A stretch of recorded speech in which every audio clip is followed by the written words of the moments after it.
Smart 24, driving business.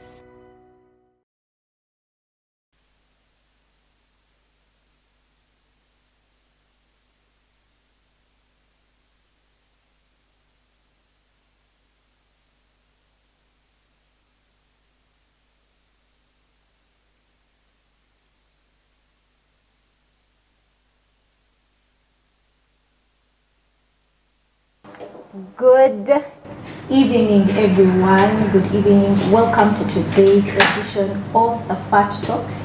I shall be your host for today. My name is Ganyana Shiba Pasi, and I am happy and excited to be here with you guys today because we have a very, very interesting topic that we are bringing to you. We are going to talk about demystifying competition law and consumer protection.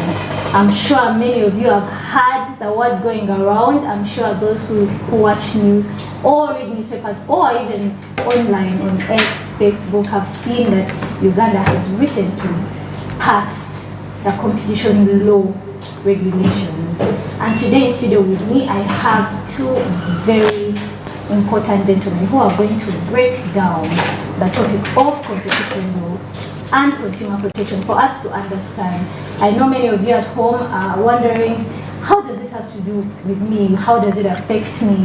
I've had many friends, many colleagues ask me, but what do these regulations have to do with me? Today you shall find out on Fattalks. So without further ado, I would love to introduce our guests in studio today. Allow me to briefly introduce them. We have Mr. Sam Watasa. He is currently the Executive Director for the Uganda Consumer Protection Association. Sam served as the Vice Chairperson of the Technical Committee Cluster for the Law Reform Commission, where he developed the first draft and versions of the Competition Bill and the Consumer Protection Bill, to mention but a few. He is currently serving as the Executive Director of the Uganda Consumer Protection Association, and he's here with us to bless us and educate us with knowledge on consumer protection and competition law. We also have Mr. Michael Njenga. Michael is an advocate of the High Court of Uganda, and he has over 9 years of experience. He currently serves as a senior legal officer in the Regulations and Drafting and Compliance Department at the Insurance Regulatory Authority of Uganda. He previously worked as an associate at Okalang Law Chambers and KTA Advocates. Thank you so much for being with us today, Michael and Mr. Watasa. Thank you. Thank you for hosting us. We are honored to have you here today. So to dive right into today's topic, we're talking about demystifying competition law and consumer protection. So I will target my first question to Mr. Njenga. So Michael, so many people here hear competition law. Everyone is talking about Uganda passing the competition regulations. But what exactly is competition law? To simplify it for an ordinary Ugandan. Okay, thank you very much.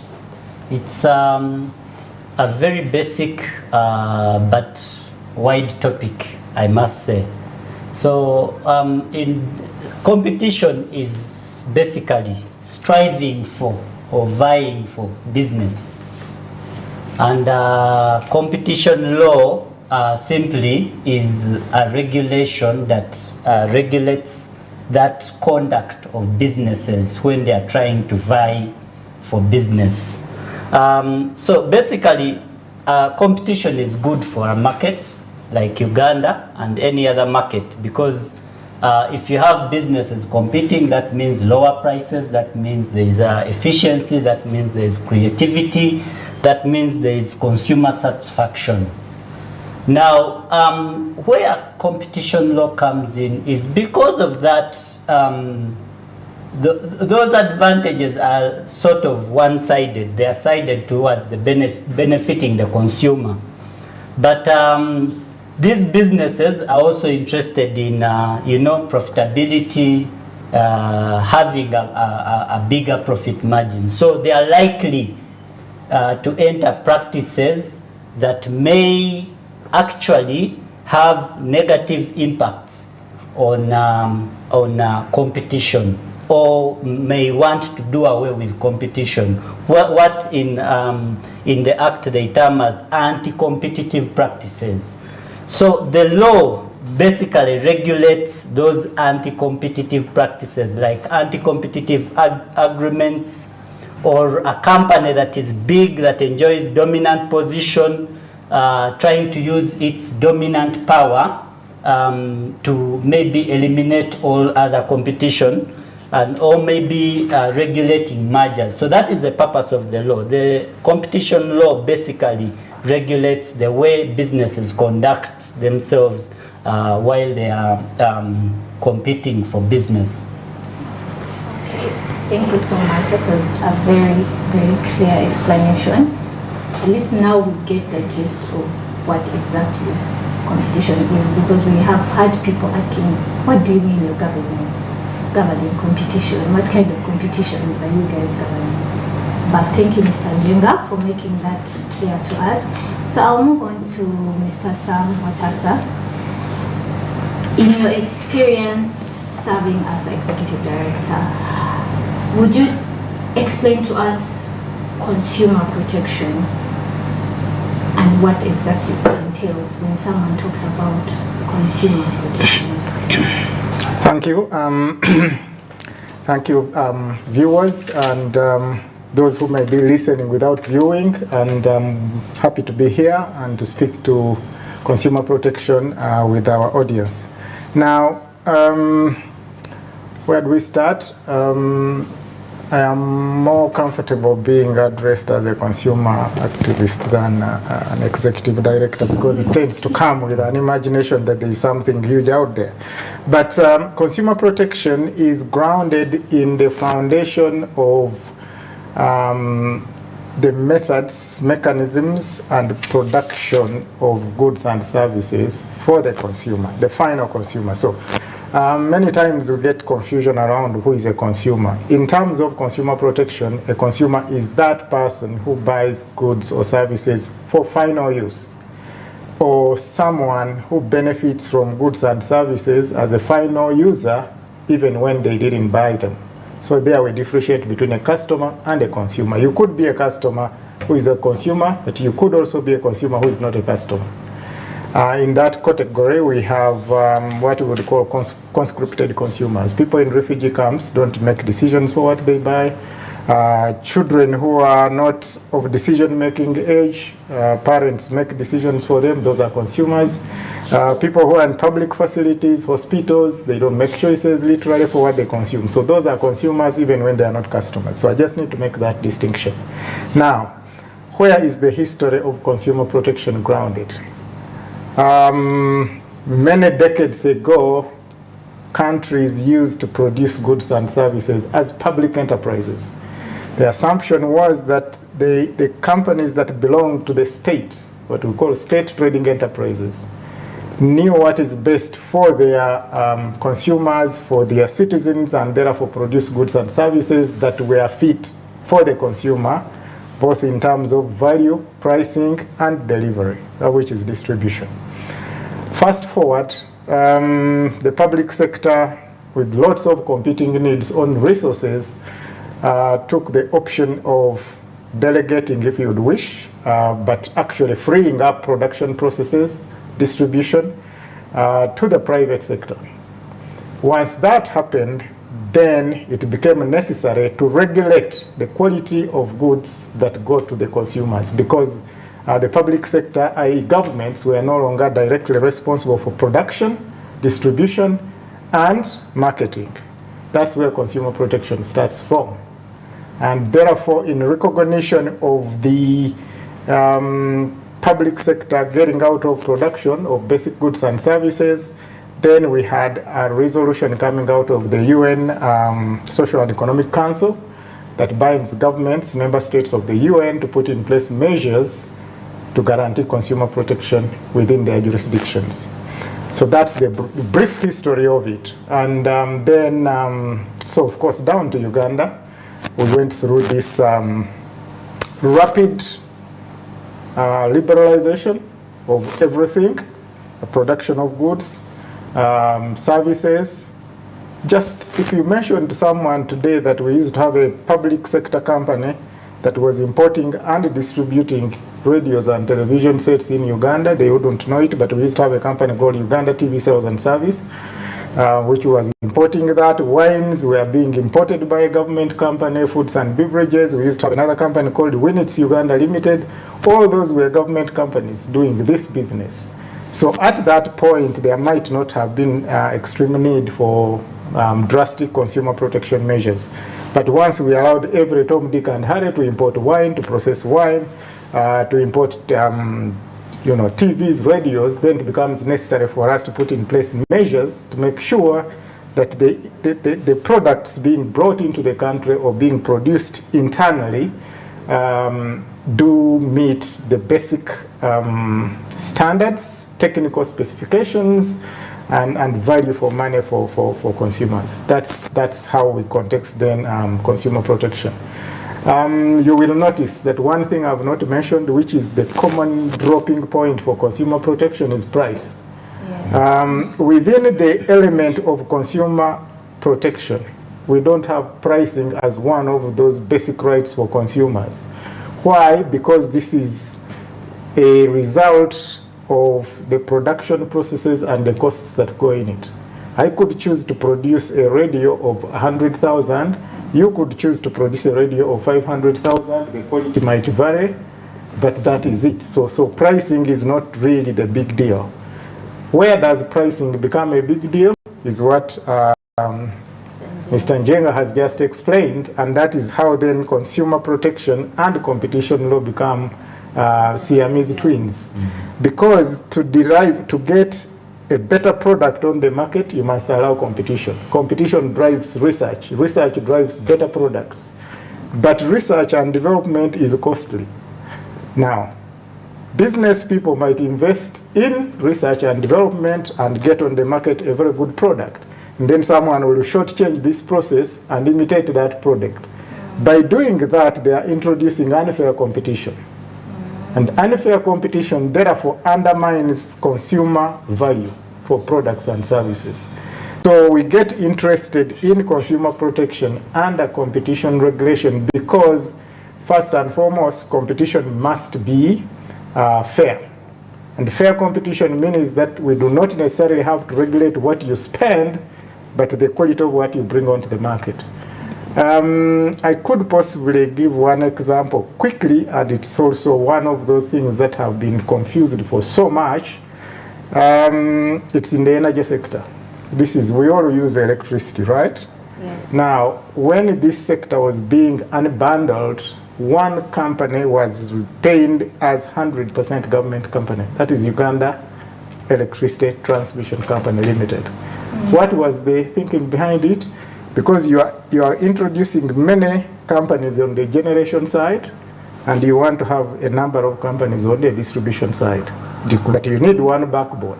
If you made this backbone a private sector company, it can actually constrain some service providers on generation side or this side, and so constrain the ability to move the service to consumers fairly. So that probably will stop there and get into the details later. Thank you. Thank you so much, Mr. Watasa. I think you've really broken it down very well. Even I have learned a couple of new things because I was trying hard to understand the synergy between competition and consumer protection. But the way you've explained it has really brought it together perfectly well. And I like that you've mentioned, maybe if I can paraphrase, correct me if I'm wrong, consumer protection is about value, so the consumer gets value for their product. Yes, it's about value for the product, but it goes up to what the consumer can benefit if they didn't get that value, which is what we call consumer redress. So the full chain starts from value and ends with what happens if I don't get that value. If I don't get compensated or redressed, then consumer protection is incomplete. All right, I like that. Thank you so much for that really full explanation. I think all of us are now up to speed. Mr. Watasa has been generous enough to take us back into the history of consumer protection and how it even came into Uganda, and we are grateful for that. And you mentioned something because you talked about how consumer protection does not have to do with prices, and that's more on the competition side of things. And that's something I want to ask Mr. Njenga about, because there have been so many scenarios where traders actually increase prices out of the blue. Like the price can increase from up to, let's say, 30% in such a short period of time. I think they call that price gouging. Yes. So in terms of price gouging, how does competition law and how do these new regulations plan to address this sort of thing? Because it's very, very unfair to the consumers. Yeah, thank you, Shiba. Price gouging is one of the issues. It's not directly addressed in the Act, but a number of provisions talk about actions that may lead to price gouging. Now, price gouging, basically, like you said, is when the traders, the businesses, the manufacturers decide to, out of the blue, increase prices. It can be based on the circumstances. Maybe the demand has shot up, or maybe there is a shock in supply, and the prices increase. I'll give an example. There was a time when we first experienced COVID-19, and people were buying masks at even 10,000, yes. A simple mask of 500 shillings. Yes. And there are times when there has been sugar, supply of sugar going low, and then prices of sugar increasing. So all these circumstances have actually happened in our everyday life. Talk of sanitizers during the COVID-19. Now that was because of a pandemic or an epidemic that was happening then, but price gouging can actually be out of a non-competitive agreement entered by suppliers. But the suppliers themselves, the law prohibits actions where maybe suppliers enter into an agreement to reduce the supply of a certain item. And the effect is that the demand will remain constant, so the price will shoot up. So competition law comes in to prohibit such actions of maybe controlling supplies, entering agreements that have that adverse effect on the final price. Yeah. Okay, that's very. Thank you so much for that explanation. I'm glad to hear that at least our regulations do plan on addressing that. And just to take you back, Mr. Njenga, because I know Uganda just passed this recently, these regulations. I think the bill was approved last year. Can you say that before then there was no control? Did we not have any regulations in place or any law that we were following? Was the market just all over the place? Okay, thank you, Shiba. Well, even before this law, yes, there were different sector laws. I come from the insurance sector, for example, and one of the objectives of the Insurance Act, if you look at it, under Section 11, is that it is to improve fair competition, to ensure fair competition in the insurance sector. So different sector laws have regulations that actually regulate competition in that sector. There was no general law until this Competition Act of 2024. There was no general law of competition, but different sectors actually have their laws, and in their laws you'll find, for example, in the Communications Act, the UCC Act has provisions relating to competition. The Insurance Act has provisions that require approve of mergers, approve of distribution agreements like binder agreements and bank assurance agreements. All those are aspects of competition in those sector laws. But there was no general law that talks about competition for a businessman in Chikubo. And that's the difference that has, this law has brought on board. Okay. Yeah. Okay. Thank you for that. And I'm glad that you mentioned that there were different laws. To bring it back to Mr. Watasa, Mr. Njenga has mentioned that there were different laws governing different sectors. And I'm talking for the consumers now. How can individuals and consumers become more aware of their rights? Because most people may not read the law.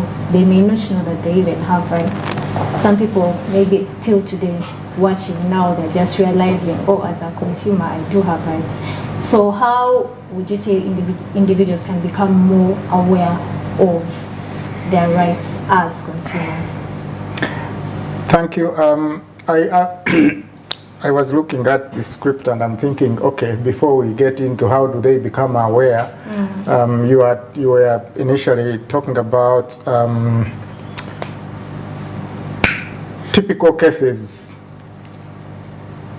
of consumer protection that are a result of absence of or non-implementation of a competition law. Yes.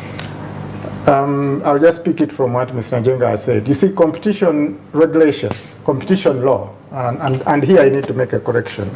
What we have today in Uganda is not competition regulations. We have a competition act. We haven't yet developed regulations for implementation of that act, so I just need that to be very, very clear. Yes. The regulation will help us to determine to what depth we go to regulate competition. Yes. Because, for instance, when Mr. Njenga talks about mergers, you are not going to subject every merger to a competition law, otherwise you will never move. You will have mergers of a small company with about capital of about 50 million merging with another one of about 100 million. You can't take that one to a competition law implementation. We deal with it from the impact of what that merger would have on consumers. If it's not going to have substantial impact, you don't have to worry about that. Now, so the real life examples, he's just mentioned price gouging. You can only price gouge either if you control a substantial percentage of the market, meaning that the others cannot shake you up if you do that, or if you don't, then a number of companies in the same sector must come together and form either formal, informal, yes, but some form of agreement that enables them to then collectively command a certain percentage of the market, and then together they do price gouging. Yes. So, absence of a competition law or non-implementation of an existing law allows anarchy in the market, and anarchy will always hurt consumers, whether it is concerted anarchy or, you know. So the basic examples, the first thing that you will see will be price trends. Those are the triggers. Yes. The prices might go down unreasonably. That will point to something happening in that industry sector. You can enter a sector and drive prices down, knock out competitors who are meeting reasonable market costs for what they use. And once they get out of the market, you then remain alone and the prices go up. So dropping prices suddenly is not good for consumers if the intention is to remove other competitors and then remain alone and then, you know, raise the prices. Those are very typical examples. Some of them are actually substandard products. Okay? Counterfeiting itself is a form of abuse of competition space. Yes. Because I have my brand, okay, I've invested in research and development, distribution chains, everything, and then you are going to come in and get a product and name it closely like mine because you haven't invested in the research and development and offload it onto the market at a much lower price because then you haven't incurred those other costs. The other one is typically happening. I don't know how well that can be touched, but you have a manufacturer, right? The manufacturer is on selling to a wholesaler who is on selling to a retailer. But the manufacturer has a retail license too, right? So you buy from a manufacturer, but you're also going to compete with the manufacturer. Yes. Those are some of the things that would require us to conduct a market survey inquiry to ascertain the extent to which they are affecting consumers and business sustainability. Okay? But we haven't reached there until we have the regulations in place that we can use to implement some aspects of the law. So then I will quickly answer what you asked. How do consumers know their rights? It's a tough question for an ordinary consumer. For me, it's not. There are two ways of knowing your rights. The first one is the reverse. That when you get something that doesn't satisfy you, please make formal complaint. Okay? And every time I've spoken about complaining, I make a distinction between complaining and grumbling.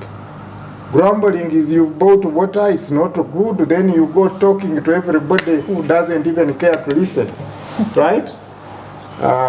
It's like getting a Bible and preaching by the roadside, those ones you see. Nobody is literally probably listening. I don't know, but that's about what I'm referring to. Complaining is systematic. Yes. Start by getting a receipt for everything you buy. Anything you buy by the roadside when you are moving, you have no right of complaint because you don't know where you bought, you don't know who sold it to you. Get a receipt for everything. If you are dissatisfied, you complain.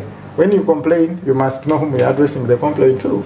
And so when you do that, then those of us who know the inherent consumer right, we will know which right has been abused. Yes. Now, that is the reverse side of knowing them. The other one, which is the proactive side, is that you have consumers have to develop knowledge-seeking behavior. Very basic things that we start with. Forget about tomatoes in the market which are spread on the ground. Those ones, of course, I get many consumers complaining about that. But if you find tomatoes spread on the ground in the market, why do you buy them? Number two, we have these trolley tracking consumers, supermarkets, self-service markets. They go with children, and the kid is the one pulling things in the trolley.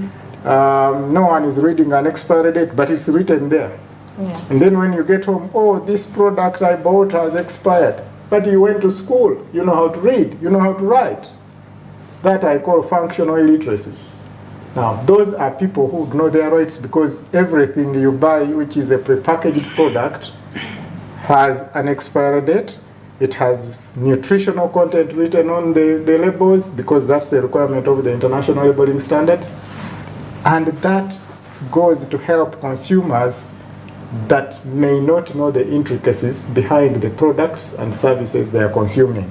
It allows them, even if they didn't know their rights, to find their rights protected within the production and supply chain. What is required of them is to exercise functional literacy. Sure. Okay, thank you so much for that vivid example, and thank you for the additions. Just to reiterate on something important that you said, you did state that Uganda has passed the Competition Act and the regulations have not yet been passed. So I would also just like to emphasize that point in case there was a bit of confusion earlier. So the act has been passed, the regulations are yet to be put in place. So I like that you have mentioned some of the anti-competitive practices, Mr. Watasa. I wanted to bring it back to Mr. Njenga to see if he has anything more to add on the bit of anti-competitive practices. Yeah, thank you, Shiba. That could affect consumers. Yeah, I think Mr. Watasa has mentioned most of them, but as I said, competition, actually competition and consumer protection are like sisters. They go hand in hand because if you don't regulate competition, the effect is that the consumers will not be protected. That's true. So of course the new act, the new law has different aspects that they prohibit that are seen as anti-competitive practices under the act. One of them is the anti-competitive agreements. Yeah. For example, if you have exclusive distribution agreements, exclusive supply agreements, those ones where one company is enjoying dominance position and is using that power, that dominance, to abuse that position by trying to do practices that may affect competition in the market. I would talk about that. One of the issues Mr. Watasa mentioned was the undercutting of prices. You'll find that one big company, for example, or maybe two biggest suppliers of fuel decide to agree, and they decide to set their, or maybe the biggest supplier of fuel decides to cut the fuel price to half. Yes. You'd see it as if the consumer is enjoying, but in the long run, what that means is that all consumers will go to that supplier, and the other businesses will collapse. So now, when they collapse, then he can come back and either force them to take over, because if a business has collapsed, then it will leave the market. So he will enjoy the market all alone, and he can set whatever price he wants. So those practices are what the Competition Act is actually seeking to address. Some others are predatory pricing or price squeezing, or maybe dealing with certain distributors, or maybe dealing with certain consumers, or refusing to supply to competitors. Those scenarios happen in the market. Or maybe discriminatory selling can also lead to a practice that it can choke competition in a market. So those are some of the aspects that the Act actually seeks to address. Yes. We talked about discriminatory selling, and I just wanted you to expound on it. Actually, I think I wanted Mr. Watasa to expand. Discriminatory selling can be through the supply chain, like appointment of agents, and you decide that this agent will exclusively handle my products and not any other.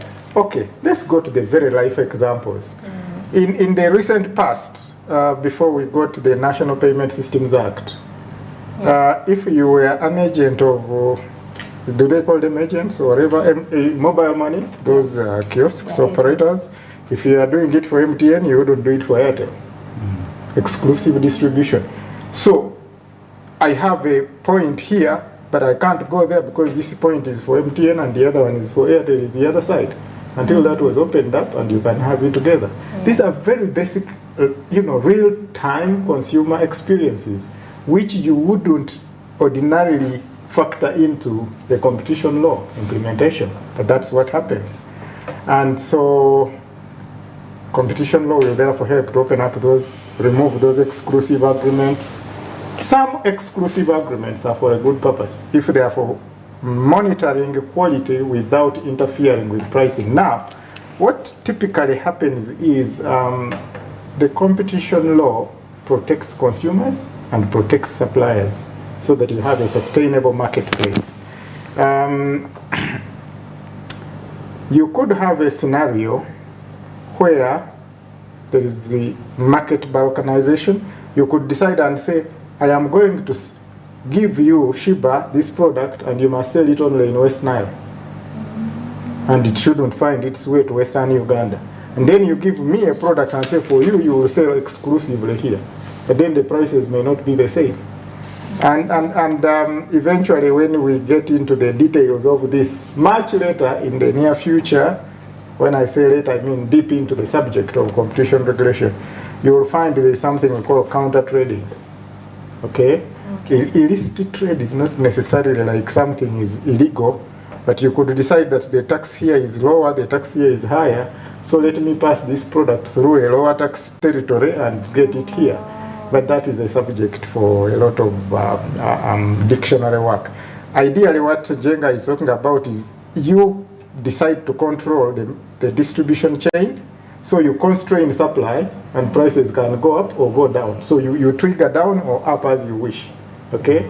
If you understand the way, do you go home for Christmas? Yes, I do. Every 20th, eh? Yes. How much do you pay? The prices are so high. The prices are so high, only one way.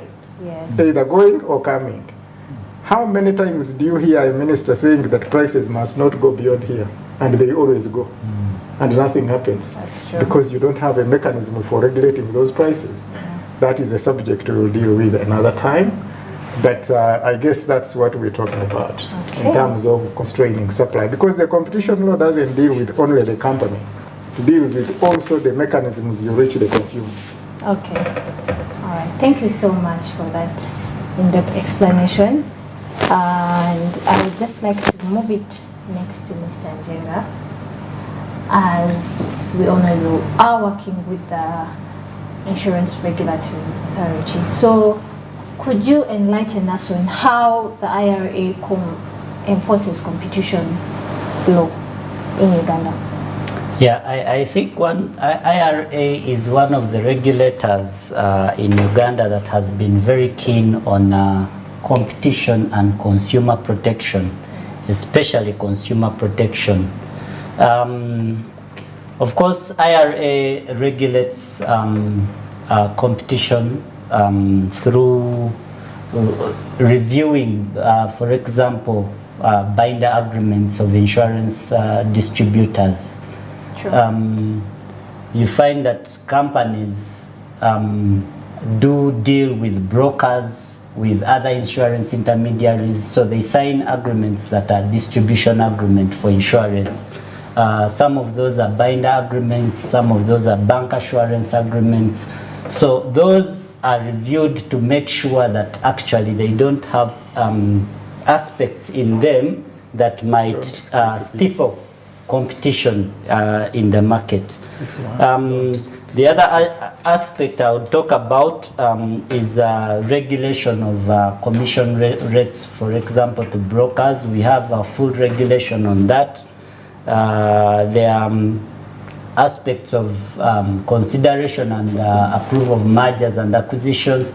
For example, we do consider mergers, but like Mr. Waters has said, we do look at the impact of a merger in the insurance market to ensure that it does not probably stifle competition. For example, if 5 biggest insurance companies are merging, we would not consider such a merger, because such a merger would have very negative impact. It would actually create a monopoly and maybe increase the price of premiums. So such regulations do help us to enforce competition law.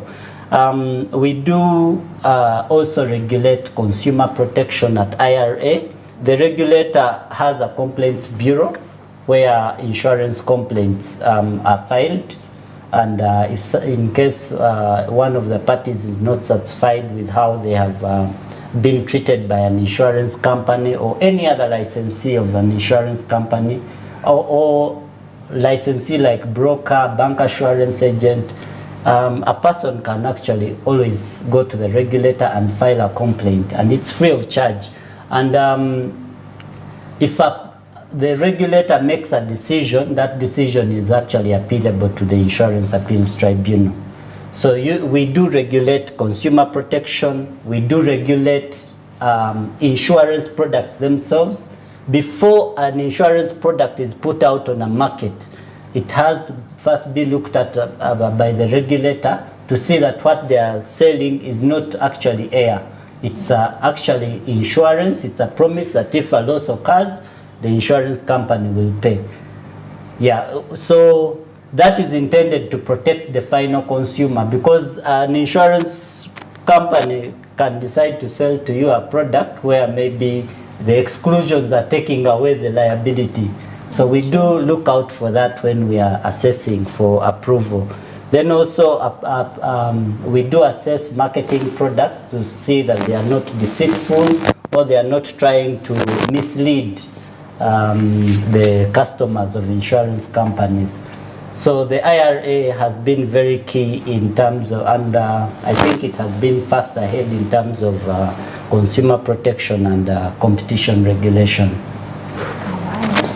Thank you so much. It's good to hear that IRA is very compliant and is also pushing protecting consumers and pushing following the Competition Law Act and regulations. So just to take it back to Mr. Watasa, Mr. Njenga has talked about the IRA and how they are promoting competition law and how they also have a complaints bureau. They strive on making sure that their consumers are entirely protected and they are getting value for the money that they put in. In your field and in your years of work, what do you think are the biggest challenges in promoting fair competition and consumer protection in Uganda? Okay, first of all, the consumer protection law is not in place. That doesn't mean that we don't deal with consumer protection, we do. Yes. Competition Act is nascent, just signed recently, and therefore, is there anything to learn from it? No, because it's not yet operational. But what are the biggest challenges in implementing that law? I will place them in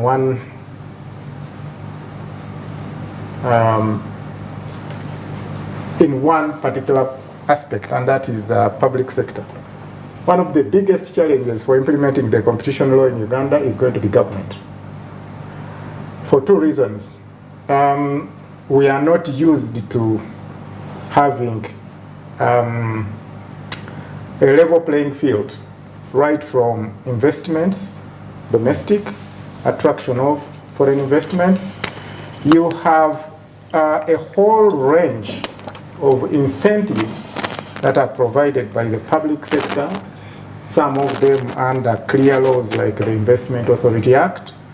And then you have others that come as government subsidies that are not known until they happen.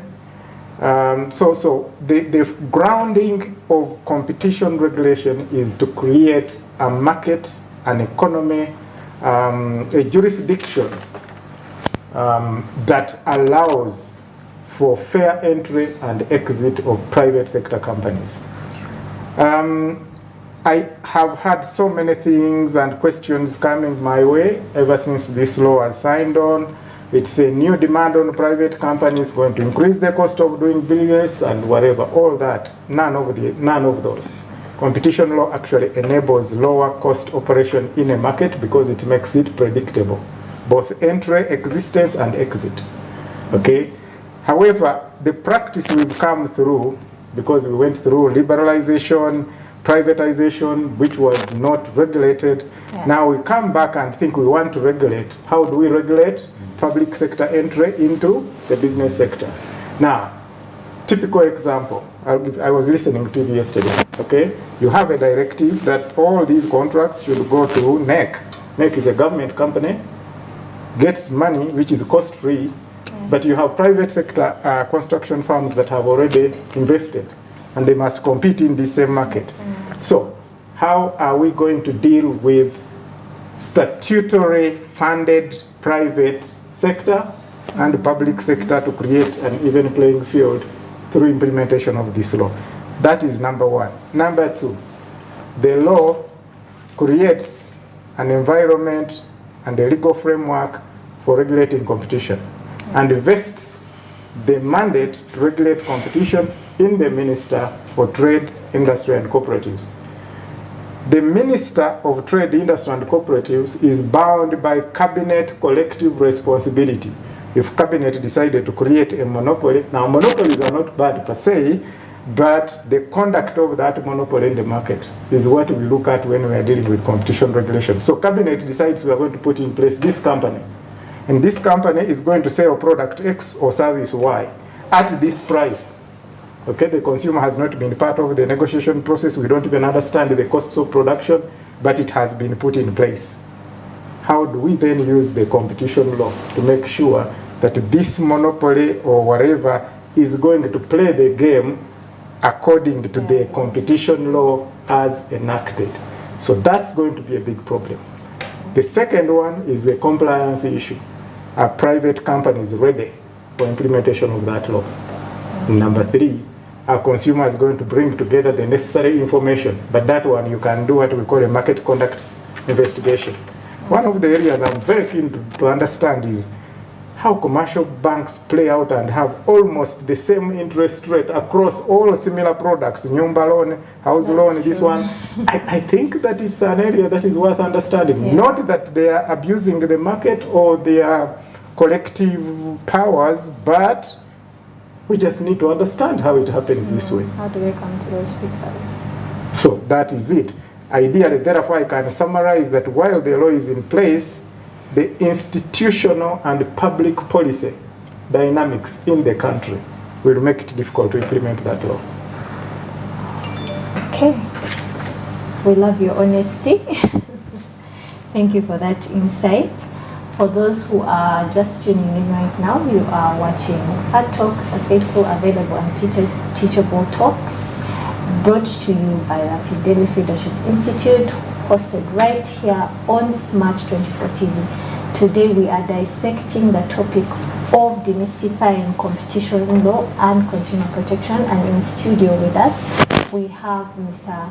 Michael Njenga and Mr. Sam Watesa, industry experts who are taking us through everything we need to know and understand about competition law and consumer protection.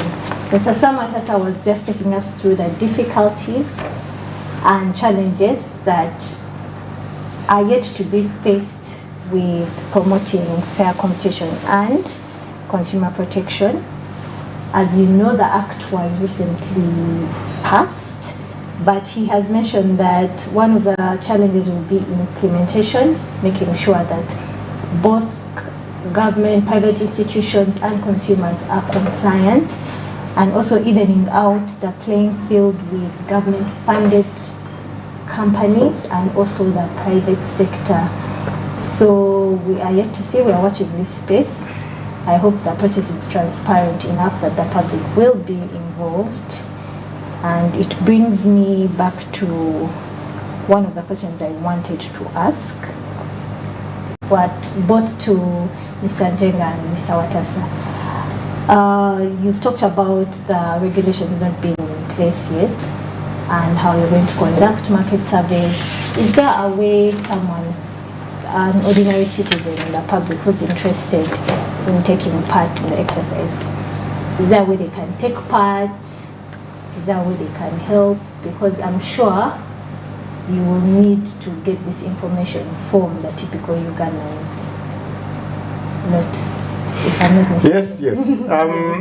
I think what is important is implementation of a competition law has aspects to it, and a lot of the information is derived from the market, from consumers. Some of them you get whistleblowers. I happen to have to be part of the regional framework for competition regulation in COMESA, so I understand where we start from. Sometimes you get this information from former employees, because some agreements are made in bars and restaurants and they are not written anywhere. So you get that information somehow. Then you conduct formal investigations. Some of it from the triggers, pricing. So it's a more structured process of conducting the market investigation. The public can only provide us with information when it reaches that level of happening. But what you mentioned that is important, then the public, especially the business sector, should be interested in what the regulations will look like. Yes. Because it's the regulations that will help us to say this is how we deal with this part of the law when we sense that it's going to be abused or misused or used in a manner that is likely to abuse the context of the Competition Act. All right, thank you so much. Mr. Njega, did you have something to add? I think you said it all. Okay, right now we're going to go for a brief commercial break and we'll be back to wind up on our topic for today. Stay tuned.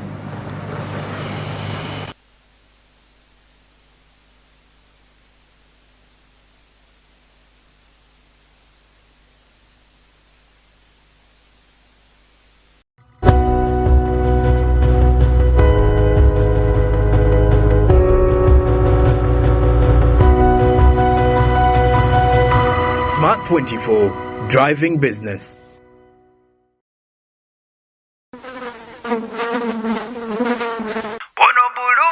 Bulu magic is my joy. Ono bulu magic wange. Ayo Talaba kumabala atukuza nonyirirawo kirako enyange tayisa bubi fabriki kyonna kyekiri kigwa lwa bulu magic is my choice. Ono bulu magic ye wange. And the bulu magic is my choice. Hey, ono bulu magic ye wange.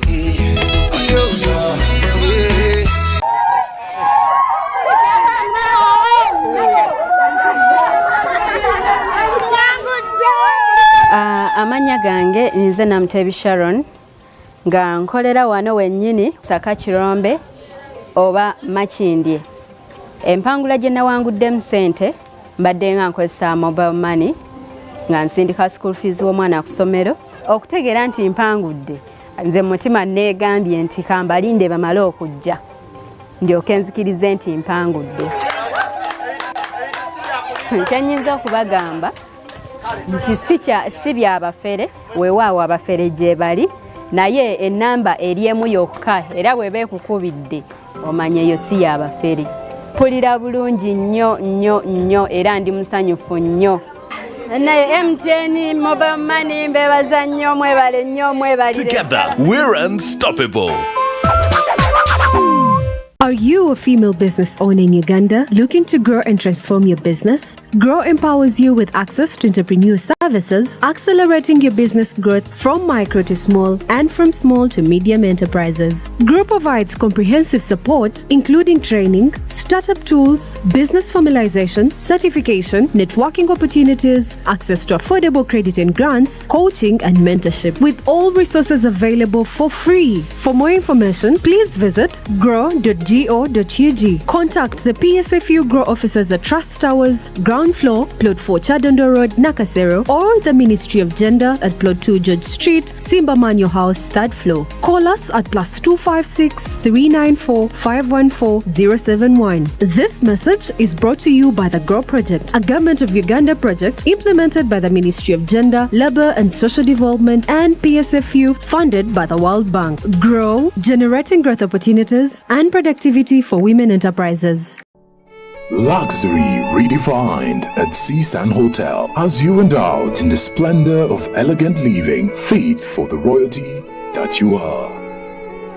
Step into comfort, pampering and blissful customer-centric service as you select from our range of comfy, exquisite living quarters furnished to meet with your royal preference. Surrounded by scenic beauty, our tropical setting allows you to escape the glamorous ordeal of city life. Our ambient green gardens will guide you to a place of revitalizing rest. The 3-star restaurant caters to your palate, serving your choice menu ranging from exotic cuisines to local delicacies. Our chefs will serve you full-course meals for a truly out-of-this-world culinary experience. Our fully stocked bar to whet your throat, from renowned global brand whisks, brandies, gins, beers and wines to our locally celebrated beverages, you will not lack for any brewage. It's an all-new experience in the East at Seasun Hotel. So visit today at plot 15 to 19 Spire Road, Ginger, or contact us on +256 751 719 960 and +256 785 354 614 for reservations. Seasun Hotels, luxury redefined.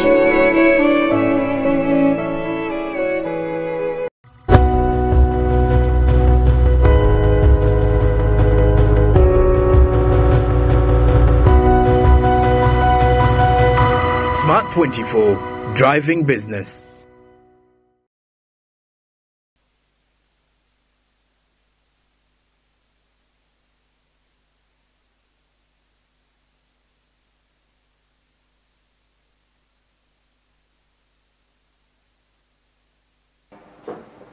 Welcome back to Fattalks, the faithful, available, and affordable talks. I am your host for today. My name is Ganyana Shiba, and today we are tackling demystifying competition law and consumer protection.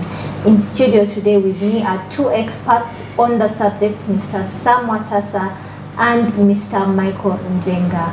They've been taking us through the competition law and consumer protection, and we're going to carry on with this very interesting conversation. So to kick off where we left off, gentlemen, we talked about how the act has been passed in Uganda and the regulations are still on the way. I would like to address this question to both of you.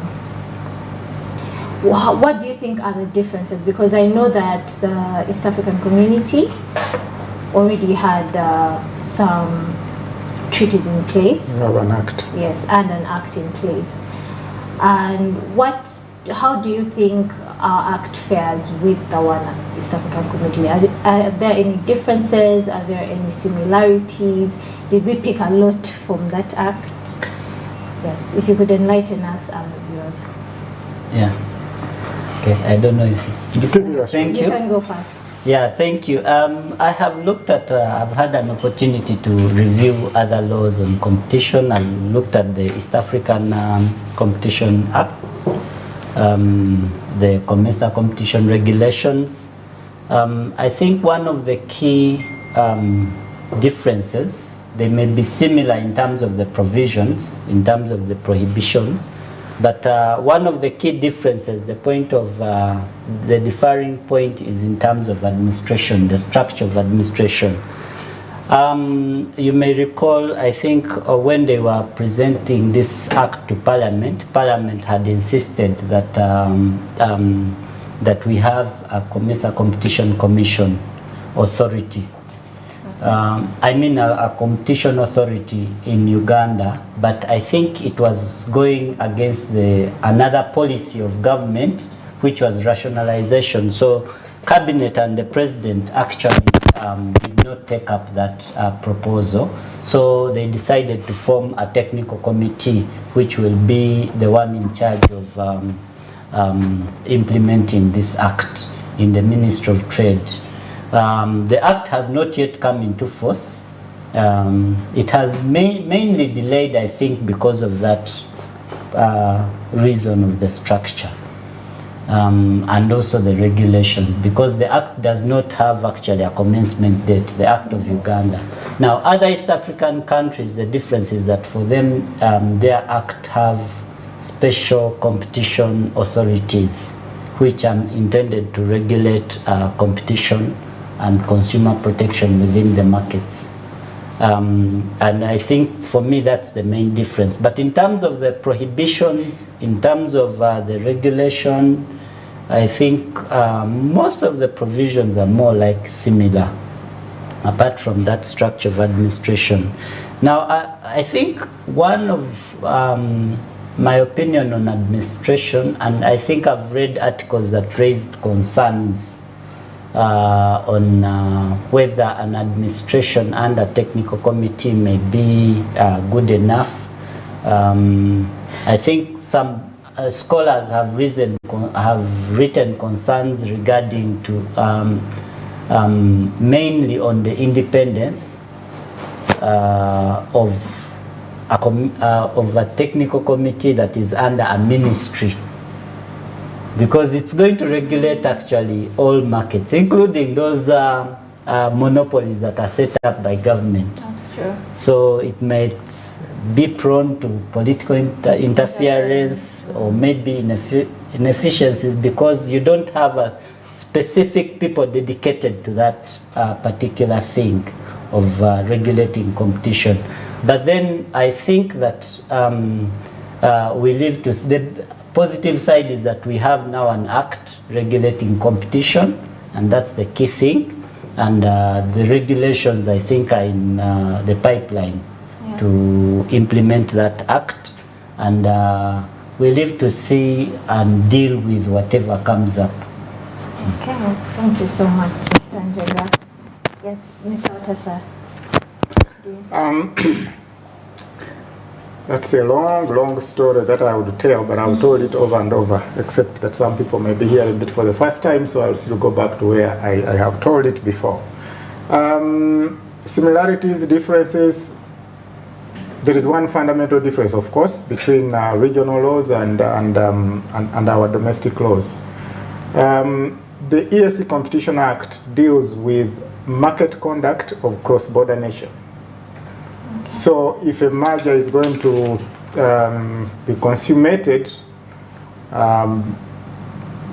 by different companies that have operations across borders, then the regional law applies. Sometimes we will have situations like we do have now. Several cases have come up where you have companies that are consummating a merger or intending to merge or acquire others or takeovers, have operations across more than ESC countries, and so then the Commercial Competition Commission regulations apply. Of course, there will always be a difference. Why is this? At commercial level, we don't have an act, we have regulations. But regulations, because the treaty itself provides for the institution. So, to that end, local or domestic competition laws help the regional institutions to enforce their decisions. But at the same time, when you need to do a market conduct assessment, you will need those institutions within the member states to be able to do them and provide that information for decision making at the regional level. So back to the specific issue you've asked, which is the implementation parts of it. Competition laws are more or less the same across jurisdictions because they deal with exactly the same content, context, and implementation. Now, the trouble we have with our own act before we take off, and I must say the ESC Competition Act itself was amended before we even implemented it because of exactly the same shortfalls that were in that act that we have put in our own act.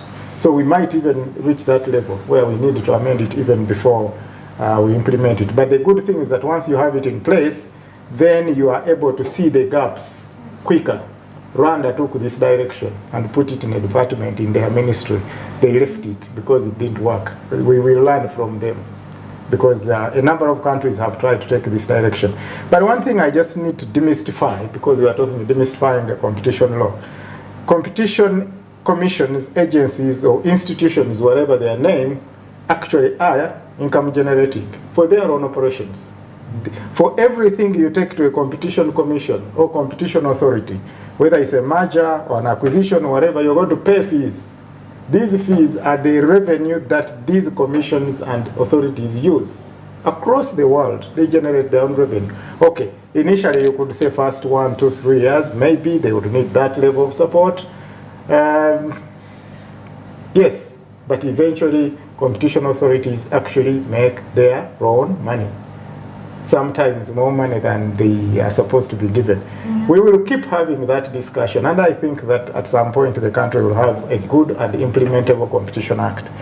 So they are supportive of each other, like I said, regional.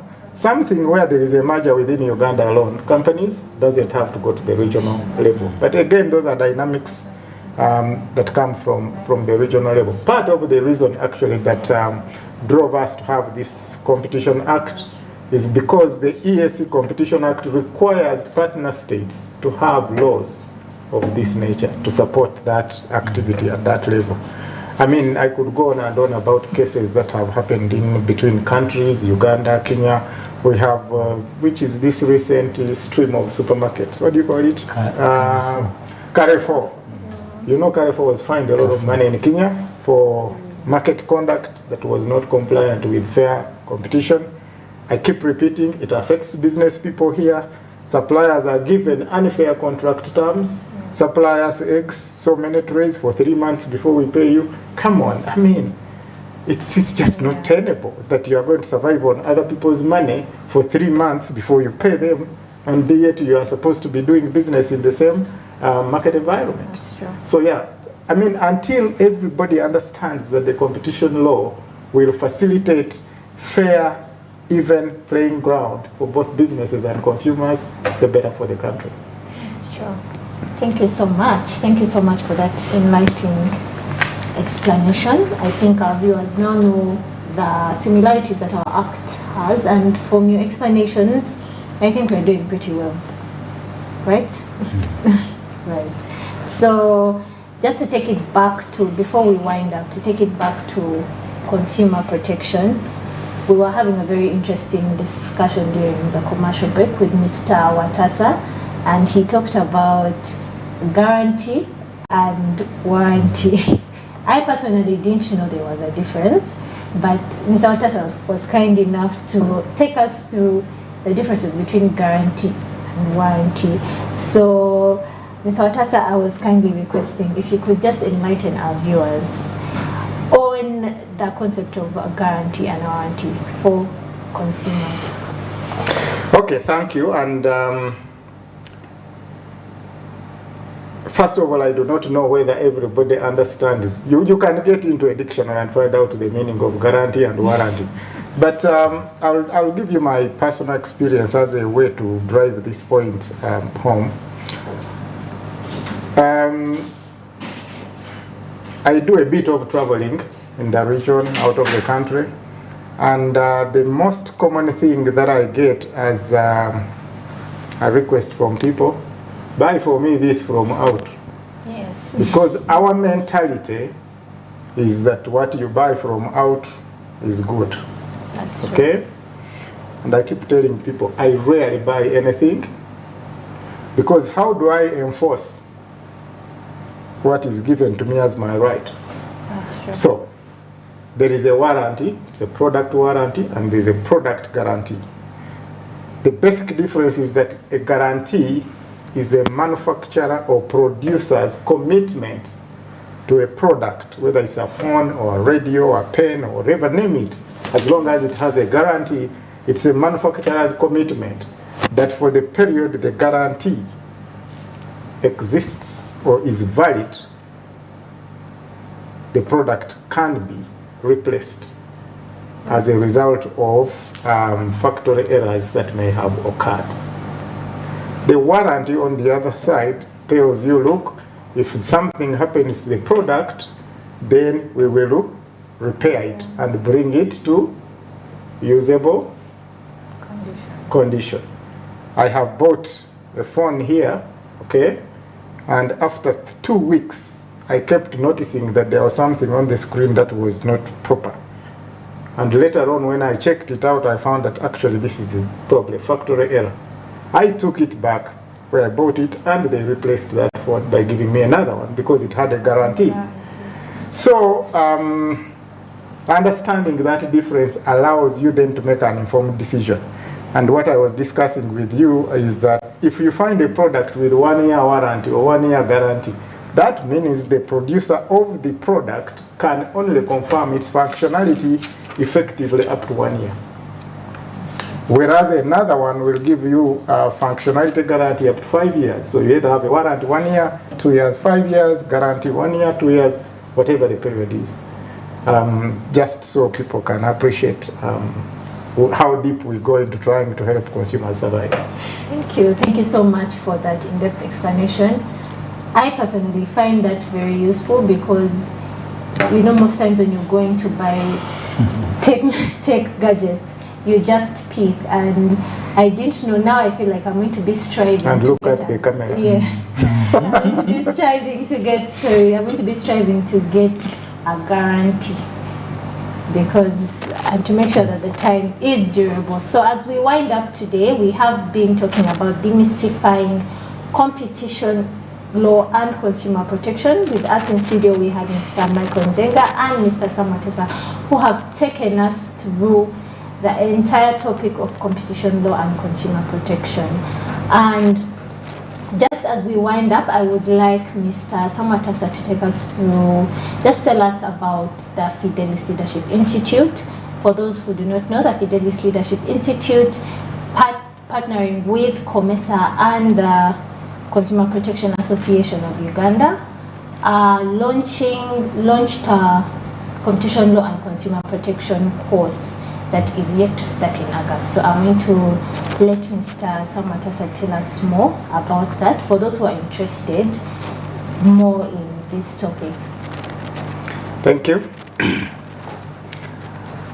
Again, I start from the reality that this is a new area in our country in terms of the law itself, but in the absence of the law, interest in consumer protection and competition law was simply not there.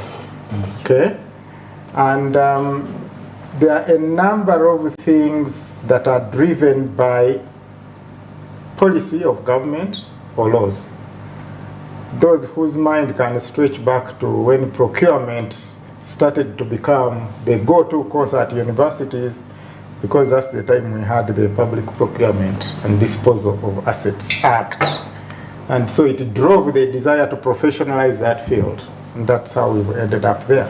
So you would think that now that we have a Competition Act, it will interest members of the private sector, academia, civil society to understand or to seek to understand what is this about, how will it affect us, what do we do to comply, and what do we do to support those who want to comply. Because if I want to file a merger, it will require people who understand the dynamics of what goes into filing that merger for it up to the time when it's approved. How does this relate? Probably I'll just skip a bit there. With IRA has a section of the Act that deals with competition regulation. UCC Act the same has it. I think Electricity Act the same, yes. Right?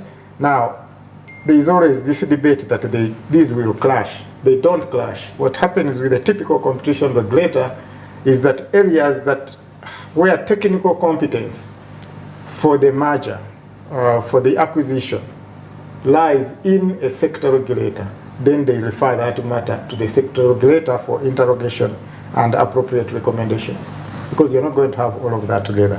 So now, because of that, we do not have the ready-to-go human resources that are able to handle the implementation of the Act. Because we have companies that from the word go, once we start to implement the Act, we'll need to file for compliance.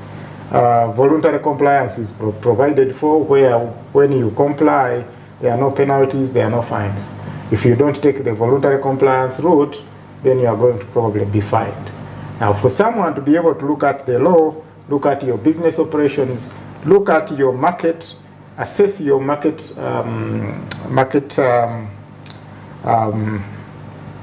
conduct, probably tell you, by the definition of the Act, if you are controlling 40% of the market, then you're a dominant player. Now, if you're a dominant player, there is something you have to do to comply. Being a dominant player is not a problem per se. but the conduct of the dominant player in the market. Okay? I mean, ideally, you would want domestic companies to grow as big as you would want them to be, but however big they grow, they need to operate within the precepts of the law. Okay? You would want to have a Microsoft in Uganda, big company, but it must comply within the law. If you track developments elsewhere, you'll know that Samsung was fined a lot of money for making a product was so close to iPad. Paid a lot of money. So it's something for which we recognize the gap, and we need to have the necessary human resources. So the course is designed to provide entry-level knowledge on competition law and consumer protection, and subsequently it can go into detailed aspects until probably the academic institutions have picked up then what I would call the academic study of competition law. What we are dealing with now is to provide sufficient training, knowledge, and ability to actually have a smooth implementation of a competition law in Uganda, but also to have people trained enough to be able to take up cases to support clients who may not be Ugandan because they will come in here from elsewhere as investors, and they want to understand what is it that I have to do to comply with market regulation in Uganda. You need such people. For now, we deal with the independent sector laws, and we don't give a holistic a picture. I was reading something in the Standard, I think UK, Madivani Group is introducing some very interesting technology there, but they are still waiting for approvals from the regulator. If it's here, we would have already offloaded it on the market. Now, the bottom line with that is that serious investors don't go to markets where competition laws don't work. Because you are going to throw your money here, and the next day there is a directive and you're out of business. So competition law protects investment. Thank you. All right. Thank you so much for that insight. I hope our viewers are well informed. So those who are interested in gaining more knowledge about competition law and consumer protection, kindly sign up for the course. It starts on the 7th of August. It's a 3-day course, 7th to 9th of August, and it will be at the Sheraton Hotel, Kampala.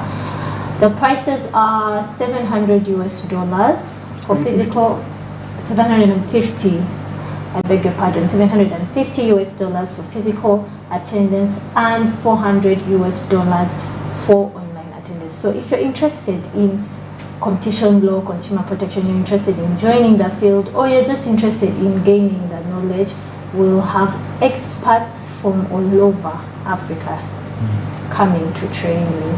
And just for clarification, because I've got this question from so many people, is this only targeted for lawyers? Because so many people see the word law and they think it is for lawyers. Well, even if they saw the word law, law is primarily, actually, law is not for lawyers. Law is for the common citizen, because it deals with the protection of your rights, how you get remedies. Even if you went to court, all you needed Mr. Jenga for is to represent you, okay? To make sure you get a fair hearing, right? But the law is for you. That's true. So you need this lawyer to help you, because he can interpret the law. Now, competition law is the same. Competition law is for businesses, it's for consumer protection, it's for investors, it's to make the market predictable for consumers, for business people, and the government's responsibility is to make sure this happens. So, competition law is not for lawyers. That's number one. Therefore, people who are in, especially industry associations, if you are an industry association and you have your members, are you just going to have them as members? They must get value. If they get value, you need, as an industry association, to have people that are knowledgeable in competition law and regulation in order for you to help your members access the right resources for compliance and for fresh investments. So for lawyers, yes, because many of us will want to run to a lawyer, and they help us to interpret the law and to comply. Okay, so for lawyers to be good competition lawyers in other jurisdictions, this is one of the most sought after legal aspects. That's true. Because it's living, it's going on and on and on and on. And so it's not for lawyers. Anyone who is interested in understanding how a competition law affects their business and how they are going to stay longer in business, and a consumer who is interested in appreciating and explaining to others how competition law works should be interested in this course. I must make a disclaimer right here. Many people think I'm a lawyer. I've never stepped in law school, but I am probably a paralegal in competition law. Thank you. All right, thank you so much. So viewers, I hope you've heard. We hope to see you sign up for this course, the Competition Law and Consumer Protection course, brought to you by the Fidelis Leadership Institute in partnership with COMESA and the Uganda Consumer Protection Association. So with that being said, I would like to bid you farewell. Thank you so much for viewing us today. Thank you so much for participating. We'd like to thank our guests, Mr. Njenga and Mr. Samatasa. Thank you for taking your time and enlightening us in this very interesting topic. So to all of you at home, see you next time for the Fact Talk. Have a good evening. Thank you, viewers, and goodbye.